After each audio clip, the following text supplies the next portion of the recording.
It's the 5th of January 2026. Happy New Year. The big news is that President Trump has sent special forces to capture the President of Venezuela and his wife, and they're now on trial in New York. Now, lots of people are outraged. This is against international law. Yeah, it probably is. I don't know, I'm not a lawyer. I have to ask, is it also against international law to imprison political opponents, to use torture on them? Is it against international law to stay in power when you've clearly lost an election? If these things aren't against international law, I'd have to say international law is very incomplete. If they are illegal, then the question is, what is everyone supposed to do when a country breaks them? If the answer is, oh, nothing, then it's not much of a law, is it? It's like shoplifting and other crimes here in the UK where not much seems to be being done to enforce them. Now, I don't know if all the things that Trump has accused Maduro of are true. He's getting a trial, which is more than his opponents got. But there's no doubt he was a nasty, brutal dictator hanging on to power, and it's good that he's gone.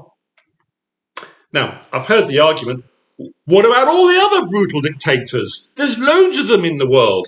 Why isn't America snatching Putin or Xi? Well, he can't, can he? To me, this is a bit like you can see two people in the sea. They're both drowning. One is within reach and you could rescue them. The other one, though, is out of reach and can't be rescued. Would you say, well, if I can't rescue both of them, I'm not going to rescue either of them. I could save that person, but if I can't save that person as well, best if I don't do anything. It's not fair just to save the one. I mean, you can see what I'm saying. It's ridiculous. The action of America's special forces was truly impressive. But was it legal? Well, is arresting a criminal legal? It ought to be. To me, it all comes down to what happens next. What will Venezuela be like a year from now? If it's a free democracy with a functioning government and a legal, free, functioning opposition, well then great, it was a good thing to have done. If it turns out that Venezuela has just become an American satrapy with a puppet government being run for the benefit of the United States and not for the benefit of the people of Venezuela, well then not so great.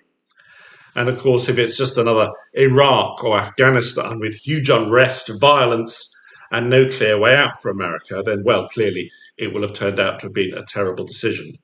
So we're going to have to wait and see what the outcomes are. That's what matters in the end.